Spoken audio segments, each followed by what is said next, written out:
بسم اللہ الرحمن الرحیم۔ السلام علیکم ورحمۃ اللہ وبرکاتہ۔ حیرت انگیز ولادت مصطفیٰ صلی اللہ علیہ وآلہ وسلم انسان کی پیدائش کے مقصد کو یاد دلانے اور انسان کو سیدھی راہ پر چلانے کے لیے اللہ کریم نے مختلف زمانوں میں کئی انبیاء کرام بھیجے۔ انبیاء کرام انسان کو اس کے مقصد حقیقی کو پہچان کرواتے اور اس کی ہدایت اور رہنمائی فرماتے۔ یہ انبیاء مختلف زمانوں میں مخصوص قوموں اور ملکوں کی طرف بھیجے گئے۔ سب سے آخر میں اللہ کریم نے اپنے پیارے حبیب محمد مصطفیٰ احمد مجتبیٰ صلی اللہ علیہ وآلہ وسلم کو قیامت تک کے لیے تمام کائنات کی طرف نبی بنا کر بھیجا۔ آپ کی آمد سے پہلے گزشتہ انبیاء کرام کی تعلیمات بھلا دی گئی تھیں۔ دنیا جہالت کے اندھیروں میں بھٹک رہی تھی۔ کئی برائیوں نے دنیا کے سارے معاشروں کو اپنی لپیٹ میں لے رکھا تھا۔ بالخصوص عرب سرزمین تو بدترین بدحالی کا شکار تھی۔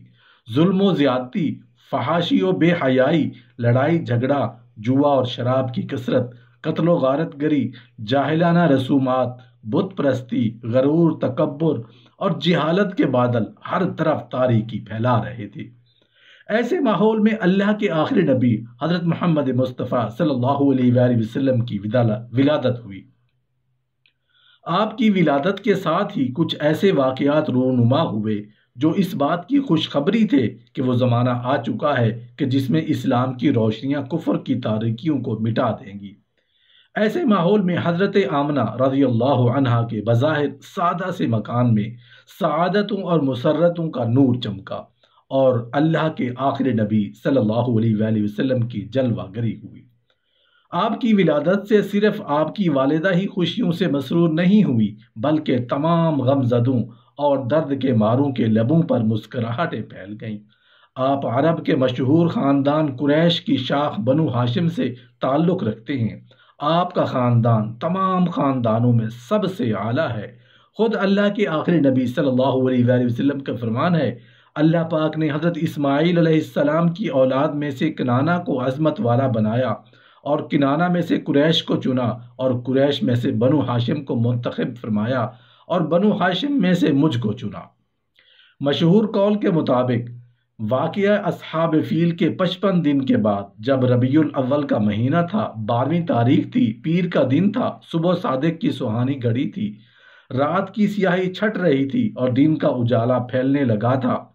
571 عیسوی کے اپریل کی 20 تاریخ جب مکہ شریف میں اپنی والدہ کے گھر آپ کی ولادت ہوئی۔ آپ کے والد ماجد کی طرف سے نسب شریف یہ ہے: حضرت محمد صلی اللہ علیہ وآلہ وسلم بن عبداللہ بن عبد المطلب بن ہاشم بن عبد مناف بن قزع بن کلاب بن مرہ بن کعب بن لؤی بن غالب بن فہر بن مالک بن نضر بن کنانہ بن خزیمہ بن مدرکہ بن الیاس بن مضر بن نزار بن معد بن عدنان۔ جبکہ والدہ ماجدہ کی طرف سے نسب شریف یوں ہے: حضرت محمد صلی اللہ علیہ وآلہ وسلم بن آمنہ بنت وہب بن عبد مناف بن زہرہ بن کلاب۔ آپ کے والد گرامی حضرت عبداللہ رضی اللہ عنہ ہیں۔ یہ سیرت و صورت دونوں میں بے مثال تھے۔ ان کا وصال آپ کی ولادت سے قبل 25 سال کی عمر میں ہوا، جبکہ آپ کی والدہ ماجدہ حضرت آمنہ رضی اللہ عنہا ہے۔ یہ اپنے نسب و شرف میں قریش کی تمام خواتین میں سب سے افضل تھیں۔ والد کے وصال کے بعد انہوں نے اپنے شہزادے کی پرورش کی۔ مکہ کے معزز لوگوں کا یہ رواج تھا کہ وہ اپنے بچوں کو ماں کی گود میں پلتا دیکھنے کی بجائے صحرا میں رہنے والے قبیلوں کے پاس بچپن گزارنے کے لیے بھیجتے۔ اس کی وجہ یہ تھی کہ دیہات کی خالص غذائیں کھا کر بچوں کے اعضاء اور جسم مضبوط ہوں اور ان کی خالص عربی سیکھ کر وہ بھی اسی فصاحت اور بلاغت سے کلام کرنے والے بن جائیں۔ اسی وجہ سے اللہ کے آخری نبی کریم صلی اللہ علیہ وآلہ وسلم کو حضرت حلیمہ سعدیہ رضی اللہ عنہا کے سپرد کر دیا گیا۔ ان کا تعلق قبیلہ بن سعد سے تھا جو بنی حوازن کی ایک شاخ تھا۔ یہ قبیلہ عربیت اور فصاحت میں اپنا جواب نہیں رکھتا تھا۔ حضرت حلیمہ اپنے قبیلے کی خواتین کے ساتھ مکہ میں بچے کی رضاعت پر لینے کے لیے آئیں۔ حضرت حلیمہ کی قسمت کا ستارہ اپنے عروج پر تھا کہ آپ کو 2 سال تک دودھ پلانے کی سعادت ان کے حصے میں آئی۔ بعض روایات کے مطابق بی بی حلیمہ کے علاوہ مزید 6 خوش قسمت خواتین نے آقا کریم علیہ السلام کو دودھ پلانے کا شرف حاصل کیا۔ ان تمام عورتوں کو دولت ایمان نصیب ہوئی، جبکہ حضرت حلیمہ کو دودھ پلانے کی خدمت کا یہ انعام ملا کہ ان کا پورا گھرانہ دولت ایمان سے مالا مال ہوا۔ حضرت حلیمہ کے شوہر حضرت حارث رضی اللہ عنہ صاحبزادے حضرت عبداللہ بن حارث اور 2 صاحبزادیاں انیسہ بنت حارث اور جدامہ بنت حارث ہے۔ جدامہ بنت حارث ہی شیماء کے نام سے مشہور ہے، جو اللہ کے آخری نبی علیہ السلام کی بڑی رضائی بہن تھی اور آپ کو گود میں کھلاتی اور لوریاں دیتی تھیں۔ حضرت حلیمہ سعدیہ رضی اللہ عنہ جب اللہ کے آخری نبی صلی اللہ علیہ وآلہ وسلم کو لینے کے لیے آپ کے مکان عالی شان پر پہنچی تو فرماتی ہیں، میں نے دیکھا آپ سفید کپڑے میں لپٹے ہوئے ہیں، آپ کے پاس خوشبوئیں اٹھ رہی ہیں، سبز رنگ کا ریشمی کپڑا نیچے بچھا ہوا ہے، پیٹھ کے بل آرام فرما رہے ہیں۔ میں نے آہستہ سے قریب ہو کر اپنے ہاتھوں پر اٹھا کر آپ کے سینہ مبارک پر ہاتھ رکھا تو آپ مسکرانے لگے۔ آپ سرمگی آنکھوں کھول دیں اور مجھے دیکھنے لگے۔ میں نے محسوس کیا کہ ان آنکھوں سے انوار نکل رہے ہیں اور آسمان کو چھو رہے ہیں۔ بے اختیار ہو کر میں نے آپ کی دونوں آنکھوں کے درمیان بوسہ دیا اور آپ کو اپنے سینے سے لگا لیا۔ جب آپ رضی اللہ عنہ دودھ پلانے بیٹھتی تو نبوت کی برکتیں ظاہر ہونے لگیں۔ خدا کی شان کہ حضرت حلیمہ رضی اللہ عنہ کی اس قدر دودھ بڑھ گیا کہ آپ اور آپ کے رضائی بھائی عبداللہ بن حارث نے خوب پیٹ بھر کر دودھ پیا اور دونوں آرام سے سو گئے۔ رسول اللہ صلی اللہ علیہ وآلہ وسلم اپنی رضائی والدہ کا صرف ایک طرف سے دودھ پیتے، دوسری طرف سے وہ دودھ پلانا بھی چاہتی تب بھی نوش نہ فرماتے کہ وہ بھائی کا حصہ تھا۔ یہ اس بات کا اشارہ تھا کہ عدل و انصاف کا بول بالا کریں گے۔ آپ کی برکت سے حضرت حلیمہ کی لاغر اونٹنی جو دودھ سے خالی تھی اس میں بھی خوب دودھ آ گیا۔ حضرت حلیمہ کے شوہر نے اس کا دودھ دوہا اور دونوں میاں بیوی نے خوب سیر ہو کر دودھ پیا اور رات بڑی راحت و سکون کے ساتھ بسر کی اور رات بھر میٹھی نیند کے مزے لوٹتے رہے۔ جب بیدار ہوئے تو حضرت حلیمہ کے شوہر حارث بن عبدالعزیز کہنے لگے، حلیمہ تم بڑا ہی مبارک بچہ لائی ہو۔ حضرت حلیمہ رضی اللہ عنہ نے کہا، واقعی مجھے بھی یہی امید ہے کہ یہ بچہ بڑا بابرکت ہے اور خدا کی رحمت بن کر ہمیں ملا ہے۔ ان قریب ہمارا گھر خیر و برکت سے بھر جائے گا۔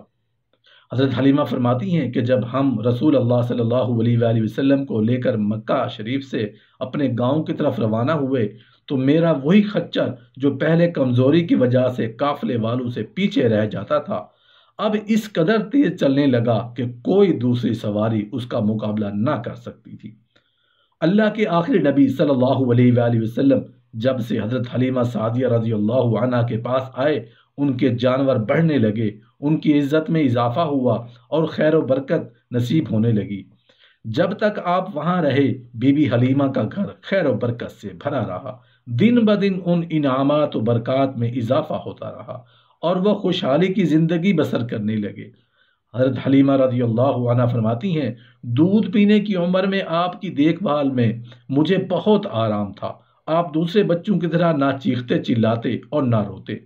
2 ماہ کی عمر میں آپ گھٹنوں کے بل چلنے لگے، 3 ماہ کی عمر میں اٹھ کر کھڑے ہونے لگے، 4 ماہ کی عمر میں دیوار کے ساتھ ہاتھ رکھ کر ہر طرف چلا کرتے، 5 ماہ کی عمر میں چلنے پھرنے کی پوری قوت حاصل کر چکے تھے، 8 ماہ کی عمر میں یوں کلام فرماتے کہ بات اچھی طرح سمجھ میں آ جاتی، 9 ماہ کی عمر میں فصیح باتیں کرنا شروع فرما دیں۔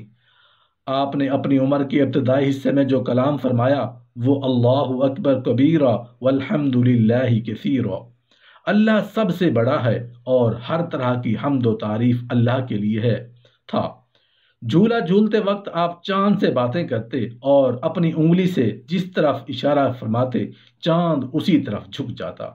بی بی حلیمہ رضی اللہ عنہ آپ کی برکتوں کو یوں بیان فرماتی ہیں، میرا قبیلہ بنو سعد قحط میں مبتلا تھا۔ جب میں آپ کو لے کر اپنے قبیلے میں پہنچی تو قحط دور ہو گیا، زمین سرسبز، درخت پھلدار، جانور موٹے تازے ہو گئے۔ ایک دن میری پڑوسی مجھ سے بولی، اے حلیمہ، تیرا گھر ساری رات روشن رہتا ہے، اس کی کیا وجہ ہے؟ میں نے کہا، یہ روشنی کسی چراغ کی وجہ سے نہیں بلکہ حضرت محمد صلی اللہ علیہ وآلہ وسلم کے نورانی چہرے کی وجہ سے ہے۔ میرے پاس 8 بکریاں تھیں، میں نے آپ کا مبارک ہاتھ ان بکریوں پر پھیرا تو اس کی برکت سے بکریاں اتنا دودھ دینے لگیں کہ ایک دن کا دودھ 40 دن کے لیے کافی ہو جاتا تھا۔ اتنا ہی نہیں، میری بکریوں میں بھی اتنی برکت ہوئی کہ 700 ہو گئیں۔ قبیلے والے ایک دن مجھ سے بولے، ان کی برکتوں سے ہمیں بھی حصہ دو۔ چنانچہ میں نے ایک تالاب میں آپ کے مبارک پاؤں ڈالے اور قبیلے کی بکریوں کو اس تالاب کا پانی پلایا تو ان بکریوں نے بچے پیدا کیے اور قوم ان کے دودھ سے خوشحال و مالدار ہو گئی۔ آپ کو لڑکے کھیلنے کے لیے بلاتے تو ارشاد فرماتے، مجھے کھیلنے کے لیے پیدا نہیں کیا گیا۔ آپ میرے بچوں کے ساتھ جنگل جاتے اور بکریاں چرایا کرتے تھے۔ ایک دن میرا بیٹا مجھ سے بولا، امی جان، حضرت محمد صلی اللہ علیہ وآلہ وسلم بڑی شان والے ہیں، جس جنگل میں جاتے ہیں ہرا بھرا ہو جاتا ہے، دھوپ میں ایک بادل ان پر سایہ کرتا ہے، ریت پر آپ کے قدم نشان نہیں پڑتا، پتھر ان کے پاؤں تلے خمیر گوندے ہوئے آٹے کی طرح نرم ہو جاتا ہے اور اس پر قدم کا نشان بن جاتا ہے، جنگل کے جانور آپ کی قدم چومتے ہیں۔ حضرت حلیمہ رضی اللہ عنہا اور ان کا خاندان قدم قدم پر اللہ کے آخری نبی صلی اللہ علیہ وآلہ وسلم کی برکتوں کو دیکھتا رہا، ان سے خوب فیض پاتا رہا اور اپنا مقدر سنوارتا رہا۔ دیکھتے ہی دیکھتے 2 سال مکمل ہو گئے۔ حضرت حلیمہ نے آپ کا دودھ چھڑا دیا اور معاہدے کے مطابق آپ کو آپ کی والدہ حضرت آمنہ رضی اللہ عنہا کے پاس لے گئیں۔ انہوں نے حسب توفیق حضرت حلیمہ کو انعام و اکرام سے نوازا۔ آپ کی برکتیں دیکھ کر حضرت حلیمہ کا دل مچلتا، کہا آپ مزید ان کے پاس ان کے قبیلے میں رہیں۔ عجب اتفاق کہ انہی ایام میں مکہ شریف میں ایک وبائی مرض پھیلا ہوا تھا۔ حضرت حلیمہ نے وبائی بیماری سے بچانے کے لیے حضرت آمنہ کو اس بات پر راضی کر لیا کہ وہ حضور کو مزید کچھ مدت کے لیے ان کے قبیلے بھیج دے۔ یوں حضرت حلیمہ کی دلی مراد پوری ہوئی، یعنی مقصد مراد پورا ہوا، اور ایک بار پھر بی بی آمنہ کے 4 دن سے ان کا آنگن روشن ہو گیا۔ اللہ کے آخری نبی علیہ السلام کے برکت والے وجود کی بدولت ان کا مکان دوبارہ سے رحمتوں اور برکتوں کی کان بن گیا۔ آپ تقریباً 4 سال تک قبیلہ بنو سعد میں برکتیں لٹاتے رہے۔ وہاں آپ نے اپنے رضائی بہن بھائیوں کے ساتھ بکریاں بھی چرائیں۔ بکریاں چراگاہوں میں لے جا کر ان کی دیکھ بھال کرنا یہ تقریباً تمام انبیاء علیہ السلام کی سنت ہے۔ آپ نے اپنے عمل سے بچپن ہی میں اپنی ایک خصلت نبوت کا اظہار فرما دیا۔ قبیلہ بنو سعد میں جب پہلا شک صدر ہوا تو اس سے گھبرا کر حضرت حلیمہ آپ کو بی بی آمنہ کے پاس لائیں اور ان کے سپرد کر دیا۔ اس کے بعد آپ اپنی والدہ کے پاک گود میں پرورش پانے۔ حضرت اللہ کے آخری نبی صلی اللہ علیہ وآلہ وسلم کی عمر مبارک جب 6 سال ہوئی تو آپ کی والدہ ماجدہ آپ کو ساتھ لے کر مدینہ شریف آپ کے والد کے ننیال سے ملانے لے گئیں۔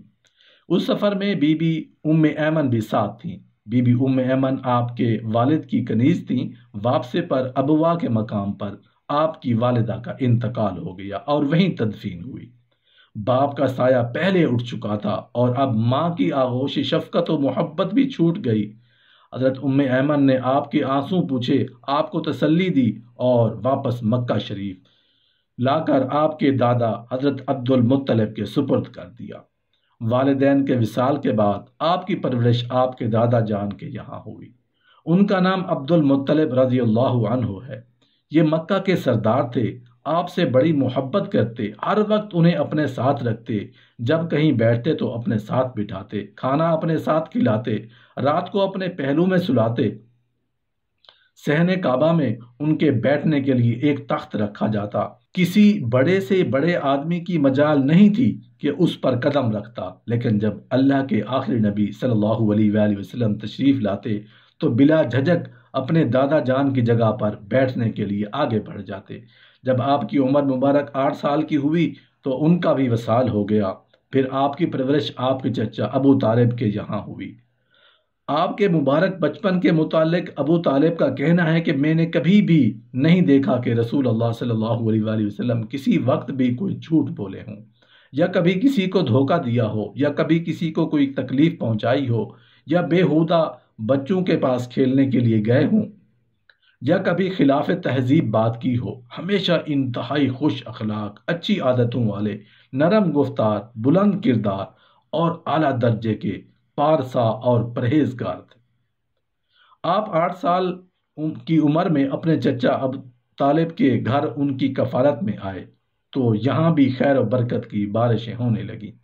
یہ اپنے بچوں سے زیادہ آپ سے پیار کرتے، اپنی نگاہوں سے دور نہ ہونے دیتے۔ ابو طالب کا بیان ہے کہ سرکار علیہ السلام سے پہلے جب بھی میرے بچے کھانا کھاتے تو پیٹ نہ بھرتا، لیکن جب سے حضور ان کے ساتھ کھانا تناول فرماتے تو سب بچوں کا پیٹ بھر جاتا تھا۔ اس لیے جب بھی میں اپنے بچوں کو کھانا دینا چاہتا تو کہتا، رک جاؤ، میرے بیٹے محمد صلی اللہ علیہ وآلہ وسلم کو آنے دو، پھر کھانا شروع کرنا۔ اسی طرح جب بھی بچوں کو دودھ پلانا ہوتا تو آپ کو پہلے پلایا جاتا، پھر بچوں کو دیا جاتا۔ اگر آپ اس کے بیٹوں میں سے کسی پہلے کو پی لیتا تو وہ سارا برتن اکیلا ہی ختم کر دیتا۔ ابو طالب یہ دیکھ کر کہتے، اے محمد صلی اللہ علیہ وآلہ وسلم، تمہاری برکتوں کا کیا کہنا۔ جب آپ کی عمر مبارک 10 سال کی تھی تو آپ اپنے چچا زبیر کے ہمراہ یمن کی طرف سفر کے لیے نکلے۔ یہاں راستے میں ایک عجیب واقعہ ہوا کہ کسی وادی میں ایک اونٹ لوگوں کو گزرنے سے روک رہا تھا۔ جب اس اونٹ نے آپ کو دیکھا تو بیٹھ گیا اور اپنا سینہ زمین پر رگڑنے لگا، تو آپ اپنے اونٹ سے اتر کر اس پر سوار ہوئے اور جب وادی کی طرف پہنچ گئے تو اس اونٹ کو چھوڑ دیا۔ جب سفر سے لوٹے تو دیکھا کہ وادی پانی سے بھری ہوئی ہے۔ آپ نے فرمایا، تم میرے پیچھے آ جاؤ۔ آپ اس وادی میں تشریف لے گئے اور سب قریش آپ کے پیچھے پیچھے چلنے لگے۔ اللہ پاک نے پانی خشک فرما دیا۔ جب لوگ مکہ واپس آئے تو سب کو یہ واقعہ سنایا، جسے سن کر انہوں نے کہا کہ اس بچے کی شان ہی نرالی ہے۔